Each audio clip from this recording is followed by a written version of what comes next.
믿음으로 승리합시다.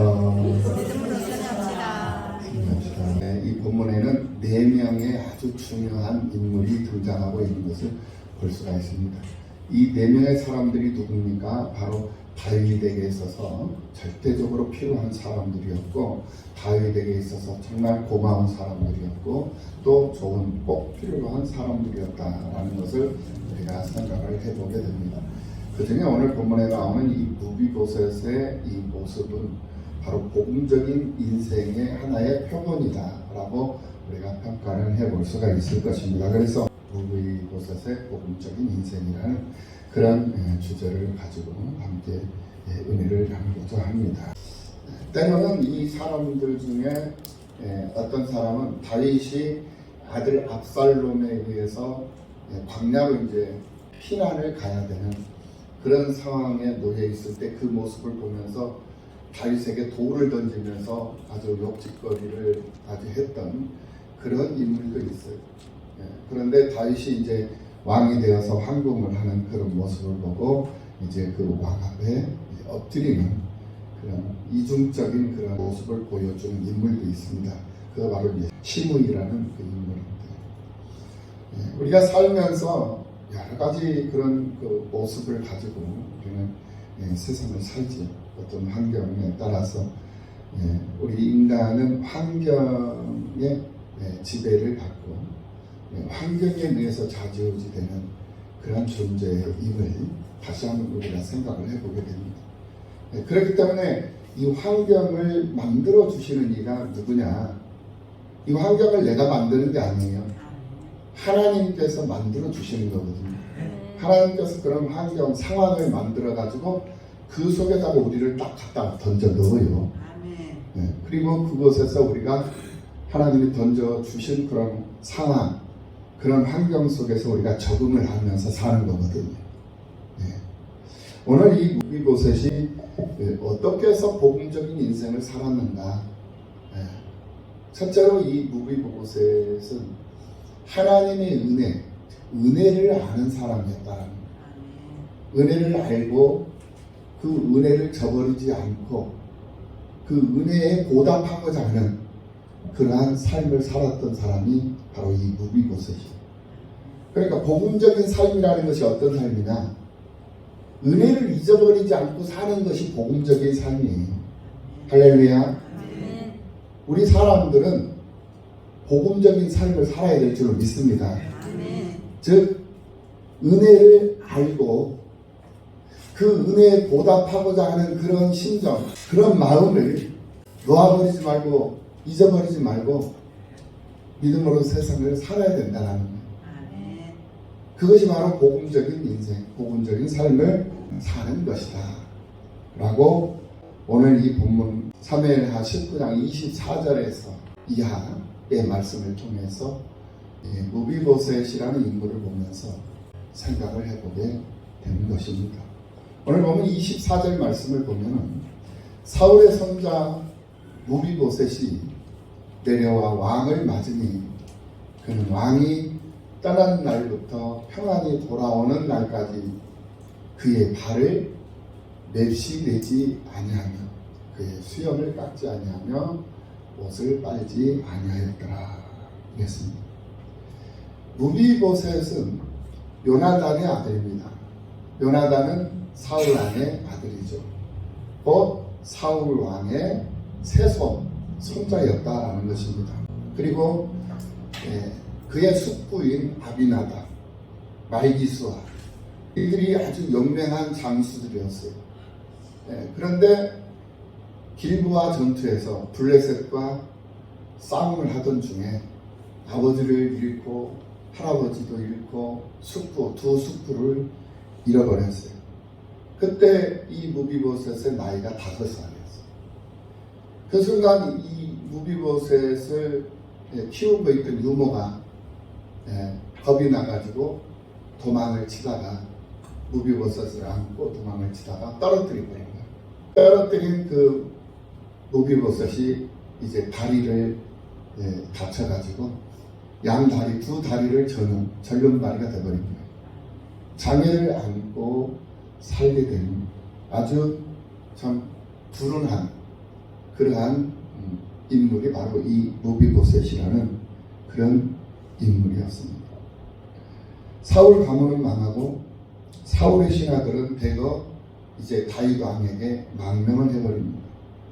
두 다리에 장애를 가진 이 무비보셋은 갈 곳 없는 신세가 되었지만 자신을 도와주고 사랑했던 요나단의 우정을 기억하고 있던 이 다윗 왕은 그의 피부치가 혹시 있는가 한번 찾아봐라 라고 신하들에게 말을 했는데 이 무비보셋을 발견합니다.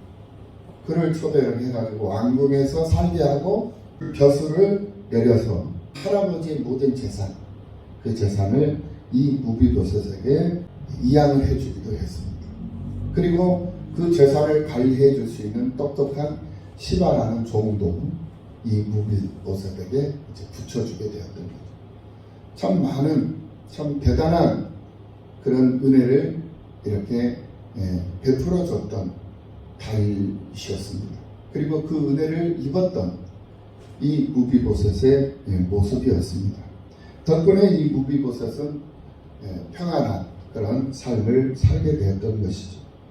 그런데 다윗의 왕정에 큰 문제가 발생하는 것입니다. 그 문제가 뭐였습니까? 바로 아들 압살롬이 아버지 자리를 탐을 해서 그 자리를 차지하겠다고 군사를 일으켜가지고 쳐들어오는 것이었어요. 이거는 참 자식이 아버지의 자리를 탐내고 아버지를 죽이겠다고 달려드는데 이거 참 통탄할 일이지 않습니까? 그래서 조용히 짐을 싸서 광야로 이제 자신을 따르는 사람들을 데리고 이제 나갔다는 것이죠. 이 다윗은 아주 극비리에 진행되었던 이 압살롬의 이 계략을 모르고 있었기 때문에 그저 눈뜨고 당하고 말았던 거예요. 그랬던 이 다윗. 그래서 다윗이 광야로 피난을 가는데 이 무비보셋이 다윗에게 은혜를 입었잖아요. 그러면 다윗을 따라서 광야로 본인도 가야 되는 거예요. 그 당연한 거잖아요. 그런데 무비보셋이 보이지 않은 거예요. 그리고 무비보셋의 재산을 관리하는 종이 나귀에 떡 200개를 싣고 그리고 건포도 100송이 그리고 여름과일 100개, 포도주, 한 가죽부대 이런 것들을 몽땅 싣고 와가지고 다윗의 배고픔을 이제 해소시켜줬죠. 다윗뿐만이 아니라 다윗에게 붙여졌던 다윗을 따라온 많은 사람들에게 먹을 것을 공급해 주었던 것을 우리는 볼 수가 있습니다. 이렇게 교활한 이 시바가 피난길에 있는 다윗을 유려했던 것을 볼 수가 있어요. 그래서 다윗이 시바에게 묻습니다. 왜 너의 주인 무비보셋은 너와 함께 오지 아니하느냐? 왜 무비보셋은 오지 않고 너만 왔느냐? 라고 물어요.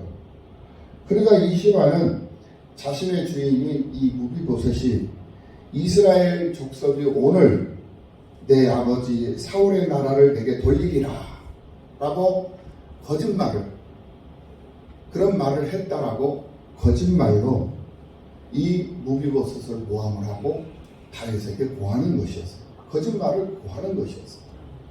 이 교활한 시바에게 속은 다윗은 무비보셋의 모든 재산, 무비보셋에게 주었던 모든 재산들을 다 몰수를 해가지고 그 무비보셋의 종이었던 그 시바에게 다 재산을 다 이양을 해버린 거예요. 이런 사실을 전혀 알 수도 없었던 이 무비보셋은 오직 다윗 왕이 무사히 다시 예루살렘 왕궁으로 복귀하기를 기도하고 있었던 것이고 정말 다시 돌아와서 이스라엘이라는 이 나라가 정상적인 나라가 되기만을 소망하면서 자신이 오늘 24절에서 나타난 말씀처럼 왕이 떠난 날부터 평안히 돌아오는 그날까지 예루살렘 왕으로 돌아오는 그날까지 그의 발을 맵시내지 않았다.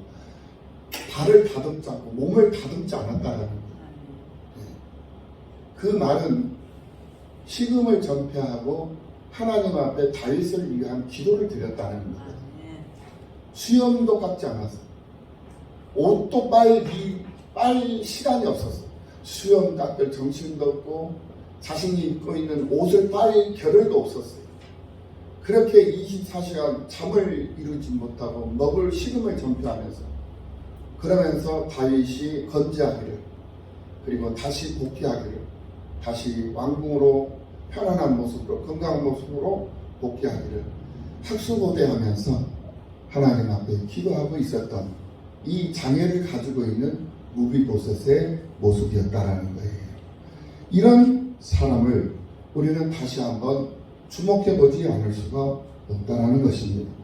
자신을 도와주고 돌봐준 다윗이 어려움을 당했을 때 다윗을 동정하고 한 마음이 되어주었던, 그러한 몸은 비록 떨어져 있었지만은 마음은 하나가 되었던 그러한 이 무비보셋을 보면서 이 사람은 참 착한 사람이요, 이 사람은 참 은혜를 아는 사람이었고 은혜를 갚을 줄 아는 그런 복음적인 사람이었다라는 평가를 해보지 않을 수가 없었다는 것입니다. 우리 주님은 우리에게 은혜를 알고 은혜를 갚는 사람이 되라고 말씀을 하고 있는 것을 볼 수가 있습니다. 우리는 살아오면서 많은 은혜를 입고 삽니다. 은혜를 입지 않은 사람은 없습니다. 부모님의 은혜를 입고 스승의 은혜를 입습니다. 또 목사님의 은혜를 입고 또 나라의 은혜를 입고 또 하나님의 은혜를 입고 여러 가지 은혜를 입으면서 우리는 세상을 살고 있는 사람들이에요. 그렇기 때문에 우리는 하나님의 말씀으로 세상을 사는 복음적인 인생, 복음적인 사람들이라면 이런 은혜를 외면하지 말고 이런 은혜를 갚기 위해서, 보답하기 위해서 힘쓰며 세상을 사는 그런 모습들이 삶 속에서 보여져야 한다라는 거예요. 그런 모습들이 보여지는 역사가 있기를 예수님의 이름으로 축원합니다. 그렇기 때문에 어버이의 은혜에 보답하는 자식이 돼요. 은혜를 입고 살았으니까, 은혜를 입고 자랐고 은혜를 입고 성장했으니까 이제는 아빠의 그 마음도 알아줄 줄 알아야 되고 엄마의 그 마음도 어느 정도는 좀 헤아릴 줄 알고 그 부모님의 그 은혜에 100%다 보답은 못하지만은 조금이라도 보답하려고 하는 그런 노력, 아멘. 그런 애쓰는 그런 모습, 그런 모습들이 우리들에게 보여져야 된다는 거예요. 네. 이제 한 2주 지나면은 이제 가정의 달이 오죠. 어버이의 주일이 오고 또 스승의 날이 오고 그러지 않습니까? 우리는 이제 이 겨울이 지나고 따뜻한 화사한 꽃피는 그런 이제 봄이 와서 꽃들이 만개한 그런 계절에서 우리가 살고 있습니다. 이럴 때 스승의 은혜를 생각하고 어버이의 은혜를 생각하고 또 나라의 그 은혜, 그리고 하나님께서 내게 베풀어 주신 그런 은혜, 이것을 생각하며 살아야 하는 그 사람들임을 우리는 잊어서는 아니 된다라는 말씀 믿으시기를 예수님의 이름으로 축원합니다. 그런 사람만이 복음적인 사람이기 때문에 그렇다는 거예요. 곧 복음적인 사람이라는 것은 하나님의 말씀을 잊어버리지 않고 말씀을 기억하면서 그 말씀대로 그 말씀 따라 살아가려고 힘쓰고 애쓰며 노력하면서 기도하면서 몸부림치면서 그런 사는 모습들이 보여지는 그런 사람이 바로 복음적인 사람이다 라는 것입니다. 이처럼 무비보셋은 오늘 본문 24절의 말씀에서처럼 참 신의가 있는 그런 사람이었다라고 우리는 평가를 해볼 수가 있습니다. 신의는 의리와 믿음을 아우르는 그러한 말입니다. 그래서 이 신의가 있다라는 것은 바로 충성된 사람이다라고 우리가 평가를 해볼 수가 있다라는 것입니다. 사울 가문이 모두 멸절할 때 장인인 이 자신에게 은총을 베풀어 준 이 다윗에 대해서 이 무비보셋은 개인적인 차원에서 감사했고 그뿐만이 아니라 대의적인 차원에서도 다윗에게 감사할 수밖에 없었다라는 것. 그래서 이스라엘이라는 나라가 다윗을 통해서 든든하게 세워지기를 원했던 사람이 바로 이 무비보셋이었다라고 우리는 평가를 해볼 수가 있는 것입니다. 오늘 우리가 주님의 몸된 교회에 신의를 가지고 믿음 생활을 하는 것, 즉 충성하는 것, 그것이 곧 주님께 충성하는 것임을 믿습니다. 그게 바로 주님께 충성하는 것이라는 사실입니다.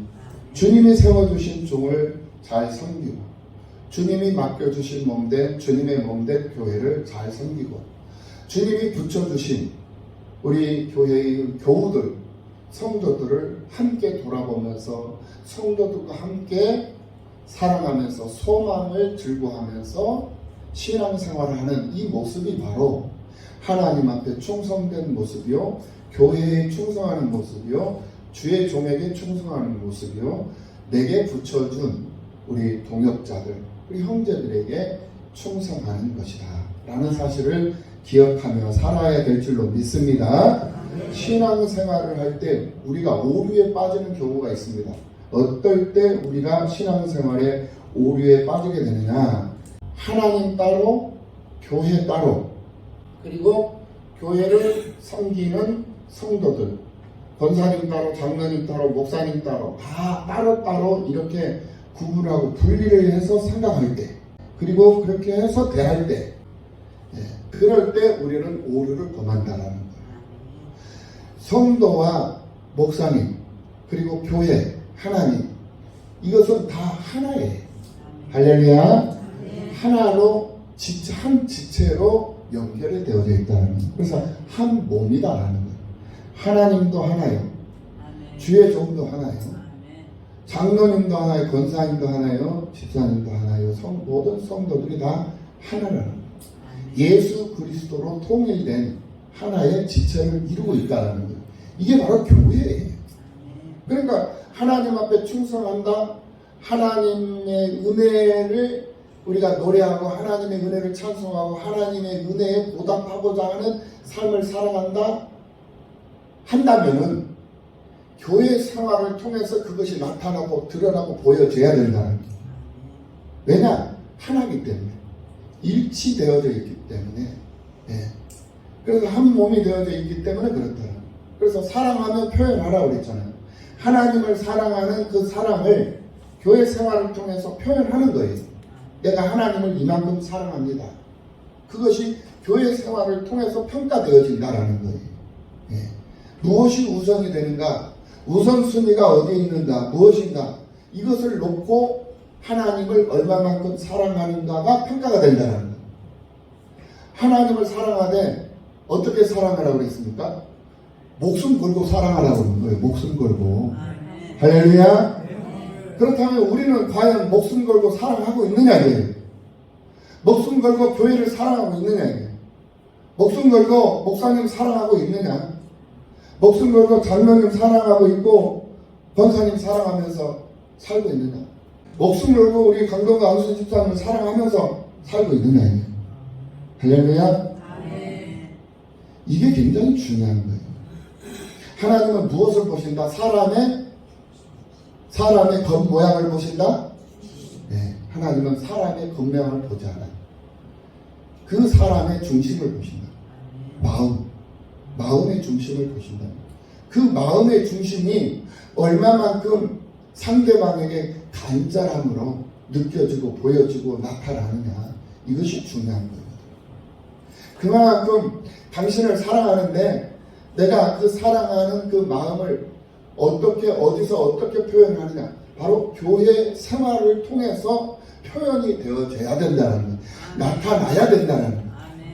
그렇다면 정말 목숨 걸고 내가 주님을 사랑한다면 목숨 걸고 교회를 사랑해야죠. 목숨 걸고 교회를 사랑한다면, 정말 목숨 걸었다라고 한다면 밤이고 낮이고 새벽이고 상관이 없어요. 주의 재단, 주의 성령을 찾는 일을 게을리하면 안 돼요. 머리하면 안 된다라는 거예요. 핑계대면 안 되는 거예요. 어떤 상황 속에 놓여 있어도, 어떤 환경적 조건 속에 놓여 있어도 내 우선순위, 내 삶의 우선순위는 교회가 되어야 된다니까. 아멘. 내가 지금 당장 일을 해야 되고, 내가 당장 지금 출근을 해야 되고, 내가 회사 경영을 해야 되고, 지금 당장 내 발등에 불이 떨어졌어. 그럼에도 불구하고 그 일을 내가 해결하려고 전전긍긍하면 하나 두 개밖에 보이지 않아. 사람밖에 보이지 않아. 형제들에게 의지하려고 하고, 부모님에게 의지하려고 하고, 또 누군가 아는 동료들에게 의지하려고 하고, 자꾸 사람을 의지하게 된다는 거예요. 하나님은 그걸 제일로 질색을 하는 거거든요. 아멘. 제일 싫어해요. 그게 그 마음, 그 생각, 그 행동을 하나님이 제일로 싫어하다니까. 사람 의지하지 말라는 거예요. 아멘. 도울 힘이 없는 귀인들을 의지하지 말지니 그랬어요. 아멘. 의지하지 말라는 거예요. 그런데 사람들은 자꾸 귀인들을 기대를 하고, 저 사람이 나의 귀인이 되기를 소망하면서 기대를 하면서 잘못된 헛다리 짚는 삶을 사는 경우들이 많아요.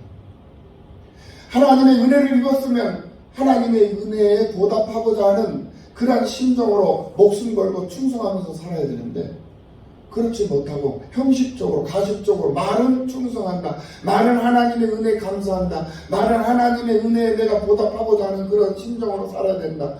알기는 너무나도 잘 알아요. 알기만 해요. 그런데 행동하지 않아요. 움직이지 않아. 그게 뭐예요? 안준병이죠. 안준병이에요. 입이 있으면 뭐라 합니까? 벙어리인데. 기도할 줄도 모르고, 예수 증인으로 외칠 줄도 모르고, 복음 증거, 복음 전파할 줄도 모르고, 예수 증인으로 살 줄도 몰라. 사랑할 줄도 모르고, 표현할 줄도 모르고, 사지가 멀쩡하면 뭐하냐고요. 움직이지도 못하고, 행동하지도 못하고, 말 한마디도 하지도 못하고, 그렇게 사는데, 그럼 그게 하나님의 기쁨이 되느냐? 아니, 하나님의 오히려 근심이 되어버리는 거예요. 하나님의 근심으로 세상을 살면 안 됩니다. 우리는 하나님의 사람들인 줄로 믿습니다. 하나님의 사람들은 하나님의 기쁨이 되어야 될 줄로 믿습니다. 하나님의 기쁨이 되어야만이 그 은혜에 보답하는 삶이 되는 거예요.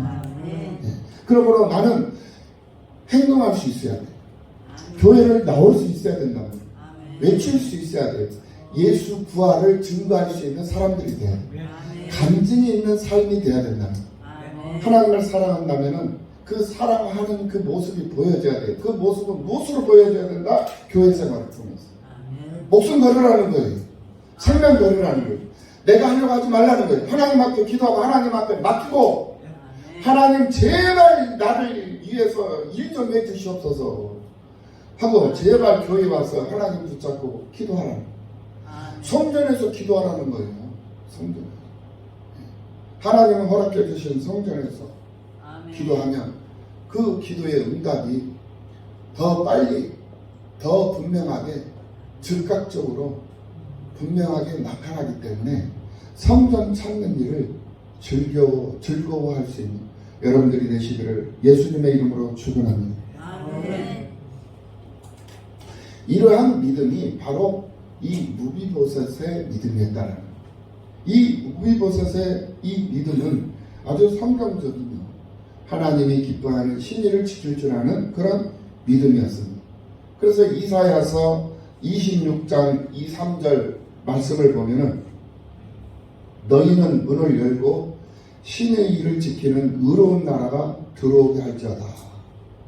주께서 심지가 견고한 자를 평강하고 평강하도록 지키시리니 이는 그가 주를 신뢰함이니이다. 이랬습니다. 그러니까 우리가 하나님을 믿고 의지하잖아요. 신뢰를 하잖아요. 신뢰를 하면 하나님께서 우리를 평강하고 평강하도록 지켜주십니다. 그냥 평강하도록 지켜주시는 것이 아니라 평강하고 평강하도록 지켜주십니다.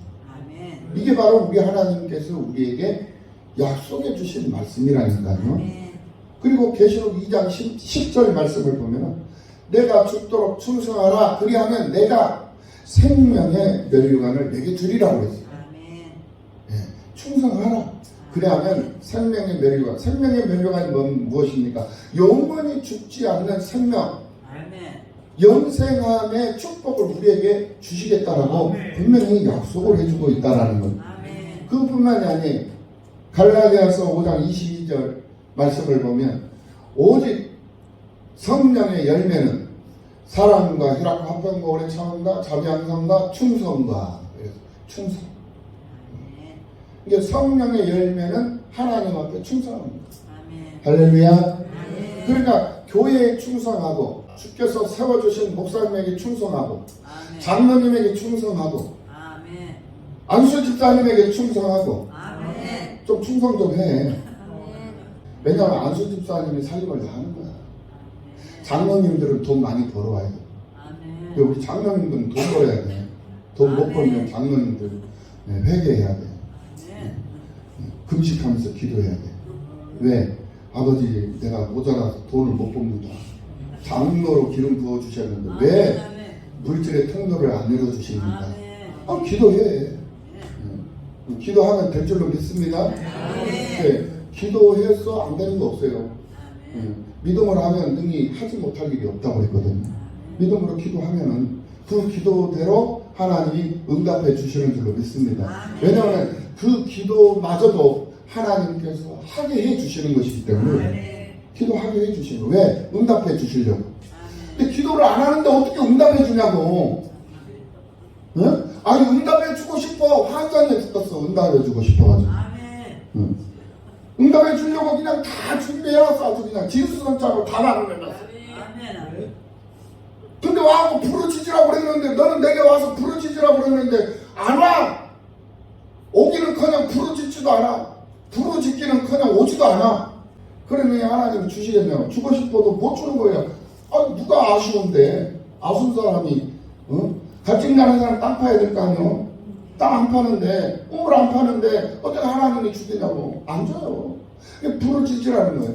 그냥 지나가면서 건성건성 부르짖지 말고 마음을 다하고 뜻을 다하고 힘을 다하고 죽기 살기로 목숨 걸고 목숨 걸고 정말 부르짖으라 이거예요. 감질나게 찔끔찔끔 하지 말고 안 준다니까. 그러면 아예 목숨 걸어버리라니까요. 할렐루야. 그리할 때 하나님은 여러분들에게 많은 것을 부어주시고 채워주실 줄로 믿습니다. 무비보셋에게 그런 축복을 허락해 주셨잖아요. 우리 나눔과 섬김교회 성도님들은 모두가 주님과 교회에 충성을 다할 수 있는 그런 성도들이 되어야 될 줄 믿습니다.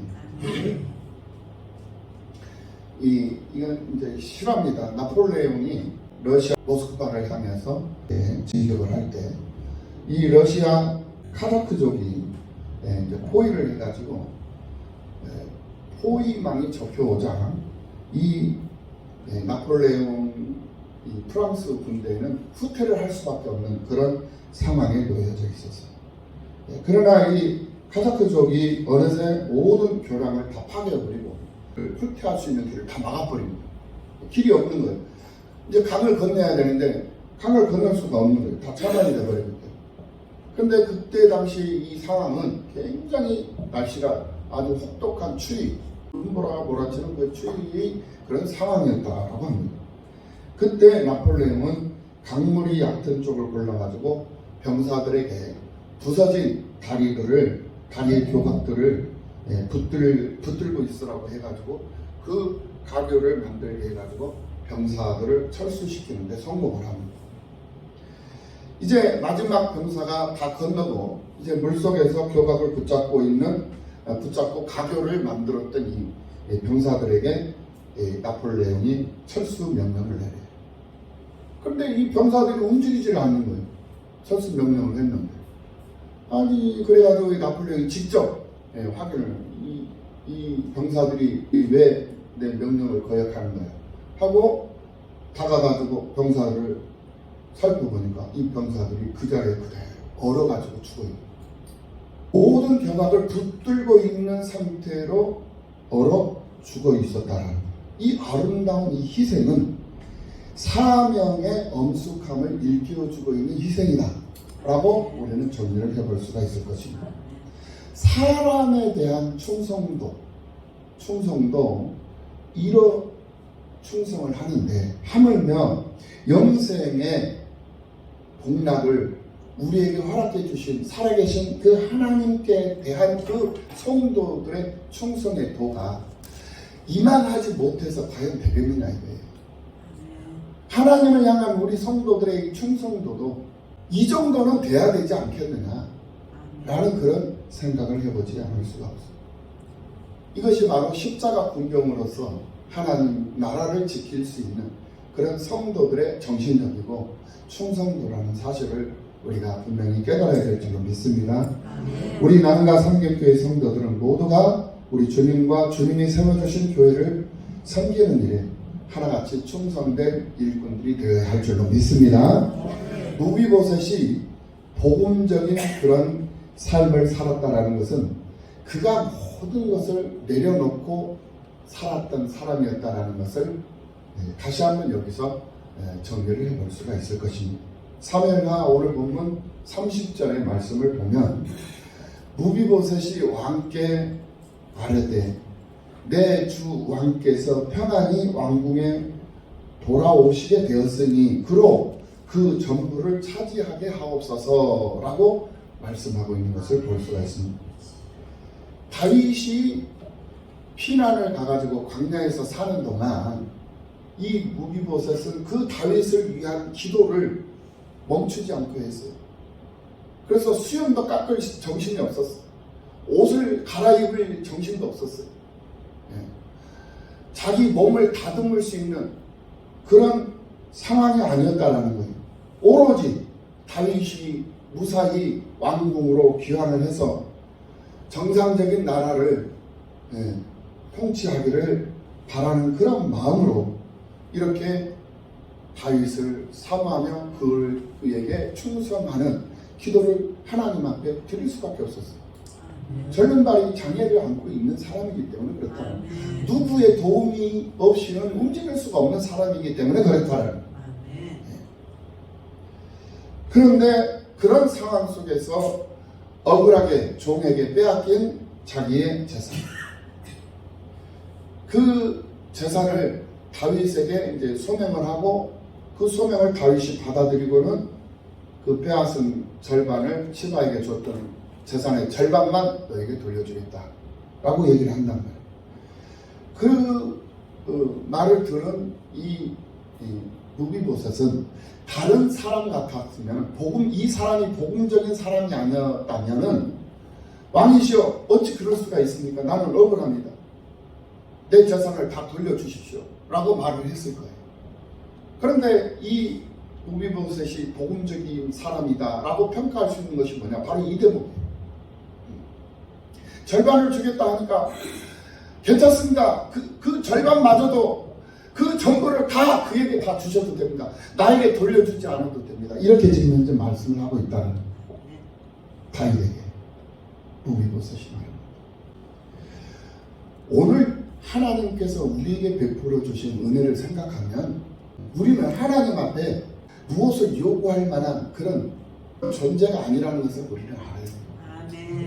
오히려 내게 아무것도 주시지 않아도 내게 영생함을 축복을 주셨고 내게 형통함의 복을 주셨고 내가 죄를 용서함을 받을 수 있는 그런 기회를 주셔서 의롭다 칭함을 받는 그런 축복을 해주셨으니 나는 이것으로 족합니다 라고 하나님 앞에 그 족한 감사의 그런 표현을 하면서 세상을 살아갈 수 있는 그런 믿음의 사람들이 오늘 우리들이어야 한다는 무비보셋처럼 말입니다. 욕심 내지 말자. 요단강에서 세례를 베푸는 요한에게 사람들이 와서 많은 요한의 제자들이 예수님의 제자가 되겠다고 선생님을 떠났다라고 제자들이 세례 요한에게 보고를 합니다. 그때 세례 요한이 그 제자들에게 얘기를 해요.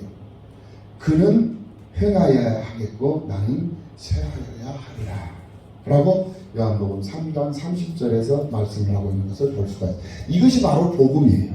아멘. 나는 세하고 하나님은 흥하고 나는 힘들고 나는 피곤하고 고달프고 정말 괴롭지만은 주님의 몸될 교회만큼은 흥해야 되겠다. 이것이 복음적인 삶이다. 이런 생각, 이 믿음을 가지고 살아갈 때 하나님은 그 믿음을 강가시지 않아요. 흘려보내지 않는다. 그 믿음을 귀히 여기신다. 할렐루야. 그 믿음을 존귀히 여기신다. 나는 지금 고달퍼, 힘들어, 외롭고 고독해. 누군가 나의 옆에 와서 좀 수발을 좀 들어주고 나의 시종을 좀 들어주고 내 어려움을 좀 현재 함께 좀 거들어줬으면 좋겠어. 그런데 그리할지라도 주님의 몸된 교회가 하나님께 영광이 되고 주님의 몸된 교회가 교회로서의 역할을 할 수 있는 그 일에 누군가가 세임을 받고 있다면 그 일을 축복해주고 그 일을 노래해주고 그 일을 격려해주고 나 또한 피곤하고 고달프지만 그 일에 내가 참여하려고 하고 그 일에 내가 들어가려고 하는 그러한 심정, 그러한 믿음을 가지고 내가 믿음의 삶을 살아간다면 하나님은 그 믿음을 보시고 귀히 여기시며 어찌 후히 대하여 주시지 않겠느냐. 설령 내가 하나님 앞에 그동안 살아온 그런 삶의 여정과 과정이 떳떳하지 못하고 하나님 앞에 그래 내 놓을 만한 것이 없었던 내 인생의 내 삶의 여정이었다 할지라도 지금 내가 그런 심정을 가지고 주의 일에 주의 이 사역에 내가 참여를 하고 주님의 몸된 교회에 내가 충성된 그런 종으로 쓰임을 받는 그런 상황 가운데 놓여 있다면 교회가 흥하고 나는 쇠하고 나는 연약해지더라도 교회가 흥하고 교회가 교회로서의 본질을 회복해서 교회의 역할을 하고 있다면 오히려 그것을 만족하게 여기고 그것을 더 기쁘게 여길 수 있는 그러한 믿음, 그것이 바로 세례 요한이 가졌던 복음적인 믿음이었고 무비보셋이 가지고 있었던 복음적인 믿음이었다. 오늘 우리들의 믿음이 바로 이런 복음적인 믿음이 되어야 한다라는 말씀. 그러니까 빼앗기지 말라는 거예요. 세상 환경 상황에 모르겠다 이번 주일 한번 안 나가면 어떻겠어? 아니에요. 절대 그렇지 않습니다. 하나님은 다 세고 계셔. 하나님은 다 세고 계시고 하나님은 다 판단하고 계신다니까요.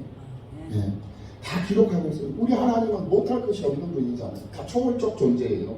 그러니까 책에다가 하나는 생명책, 하나는 책에 생명책에 기록해놓고 책에다 기록해놔 여기다 기록해놓고 저기다 이렇게 다 해요. 그래서 물어요. 분명히 물어요. 그럼 물으면 물을 때 너 왜 주일 빠졌어? 너 왜 4월 16일 날 왜 주일 빠졌어? 묻는다니까. 그러면 변명할 거 아니에요? 변명하면 그래 알았어 내가 감해줄게 가지고 형은 감량을 해줘. 재산 다 몰수했잖아. 반만 준다니까. 다 안 주고 반 주고 반 가지고도 살 수는 있어. 근데 그거 가지고 되겠니? 아닙니다. 안 주셔도 됩니다 아버지. 저는 그냥 아버지께서 내 저 용서해 준 것만으로 감사합니다 하면서 나는 살 수 있어야 돼. 그리고 거기에 대한 대가는 분명히 내가 치러야 돼. 주일성수 한번 빠졌잖아요. 주일성수 내가 한번 빠짐으로 해가지고 나한테는 큰 지장은 없는데 알고 모르게 지도새도 모르게 손해보게 만들어요. 오늘 주일날 한 주일날 내가 가서 10만원 벌었어. 근데 하나님은 알게 모르게 20만원 손해보게 만들어요. 그러면 번 거예요? 못 번 거예요? 오히려 손해본 거잖아.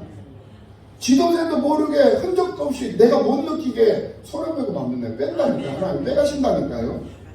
너 10만원 벌었지? 그래 내가 그래 20만원 내가 빼갈게. 왜? 그 대가예요 대가. 그러니까 우리가 내 손에 쥐어진 것만 돈이 아니에요. 눈에 보이는 것만 돈이 아니에요. 버는 것만 돈이 아니라니까.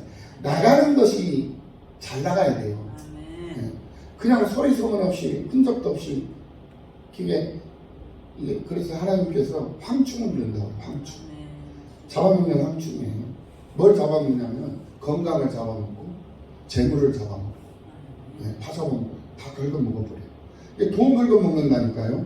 집안에 황충이 들어오면 돈은 벌기는 버는데 이상하게 없어 돈이. 수고하고 돈을 많이 버는데 쓰려고 하는 돈이 없는 거야. 왜 그럴까? 황충이 들어와 있어요. 이거 황충이 마귀가 들어오는 거예요. 하나님 마귀도 하나님께서 집어 넣어준 거예요. 여기 가만히 있는데 하나님이 요 요한테 마귀들 너 가서 시험 한번 해보라고 그러잖아요. 아멘. 황충을 넣어준 거예요. 네, 왜 황충을 넣어줬느냐? 하나님 앞에 진실하지 못하기 때문에, 하나님 앞에 올인하지 못하니까, 자기 힘으로 뭔가를 해보려고 하니까 그러니까 넣는 거예요. 그래 해봐라. 니 백날 해봐라. 주위 가끔가다 한 번씩 빠지지. 그래 너 한 번 빠지는데 너 10만 원 벌어와. 빠져갖고 10만 원 벌어오잖아. 그래 20만 원 내가 손을 못 해줄게. 그때 우리는 몰라 그걸. 갈라디아서 5장 22절 말씀에 성령의 열매는 사랑과 희락과 화평과 오래 참음과 자비와 양선과 충성과 온유와 절제니 이 같은 것을 금지할 법이 없는. 이것이 바로 성령의 열매거든요. 이 성령의 열매를 보면 하나님이 이 사람을 기뻐하고 계시느냐, 이 사람을 보고 근심하고 계시느냐, 이거를 볼 수 있는, 나타남으로부터 보여지는 거예요. 이게 바로 성령 나타나는 거예요.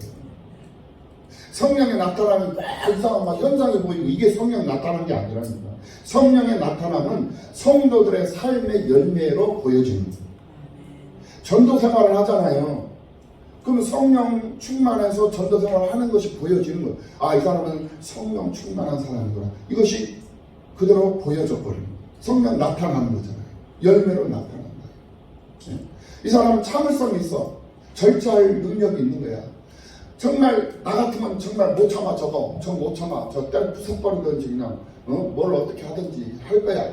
그런데 저 사람 보면 참 잘 참아. 이게 참는 절제의 열매거든요. 오래 참음이에요. 온유한 열.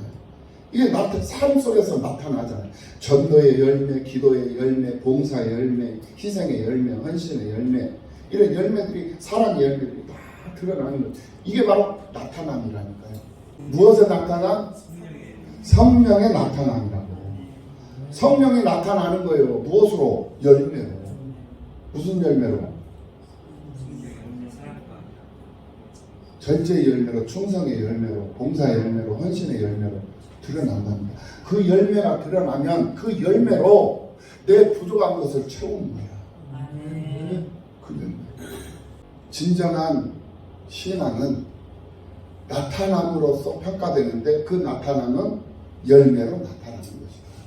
그래서 성령의 나타남은 바로 열매로서 그 결과가 보여지는 것이다. 우리는 이렇게 정리를 해볼 수가 있을 것입니다. 무비보셋의 삶은 이렇듯 자신을 내려놓는 삶이었습니다. 내려놓는 삶. 무비보셋이 그랬던 것처럼 오늘 우리들도 내려놓아야 할 것이 있어요.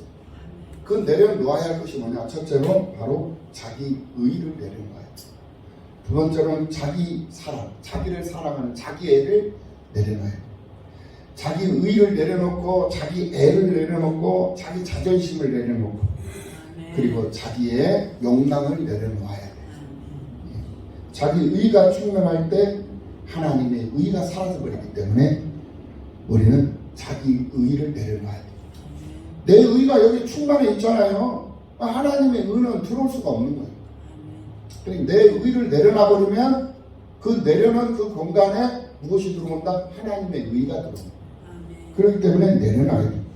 내 자신이 가득 내 안에 차 있을 때 하나님을 사랑하는 마음이 들어설 수 없기 때문에 그렇다. 자존심에 가득할 때 주님의 마음이 들어올 수가 없는 거예요. 자존감 때문에. 그러니까 내 버려야 돼요. 그래서 우리는 이런 것들을 내려놔야 돼요. 욕망이 가득하면 그 욕망이 우상이 되어버리기 때문에 그 욕망을 내려놔야 돼요. 배 한 척이 파산을 했어요. 태풍이 불어와서 파손을 했는데 구조선이 달려와서 밧줄을 던졌어요. 밧줄을 탁 던져가지고 그 밧줄을 붙잡고 빨리 옮겨 타시오라고 이제 밧줄을 던졌어요. 그러니까 사람들이 전부 다 그냥 자기 집이고 뭐고 다 필요 없어. 우선 내가 살아야 되잖아. 다 살기 위해서 자기 짐 다 버리고 몸뚱아리만 그냥 밧줄 잡고 다 오는데 딱 한 사람이 금조끼를 입고 있는 그 사람이 금조끼를 벗어 버릴 수가 없는 거예요. 금조끼를 입고 딱 뛰어내린 거야. 그러니까 줄을 잡고 하는데 이 금조끼가 무겁잖아요. 그러니까 줄을 잡고 있으면 뭐해? 빠져버리지. 결국 모든 사람들이 다 구조를 받았는데 금조끼를 벗어 던지지 못한 이 사람만 수상되어요. 죽고 말았다 하는 거예요. 이건 뭐냐? 포기할 때는 포기하잖아요. 버릴 때는 버려야 된다. 무비보셋은 자신의 모든 것을 포기했습니다. 그것이 그가 사는 길이라는 것을 알았기 때문에 그랬던 거예요. 우리가 주 앞에서 하나님 나라 백성으로 사는 가장 아름다운 방법은 내려놓음이다. 우리 모두 내려놓는 삶을 살 수 있도록 힘쓰는 모두가 다 되시기를 예수님의 이름으로 축원합니다. 우리는 이 무비보셋이라는 이 인물을 통해서 세 가지를 배웠습니다. 하나는 은혜를 알고 그 은혜를 보답하려고 하는 그런 삶을 살아야 된다. 두 번째는 신의를 지키는 그런 충성된 사람이 되어야 되겠다. 세 번째는 내려놓을 줄 아는 그런 사람이 되어야 되겠다. 오늘 이 세 가지를 여러분들 마음속에 간직하시고 복음적인 그런 성도의 삶을 살아가는 여러분들이 다 되시기를 예수님의 이름으로 축원합니다.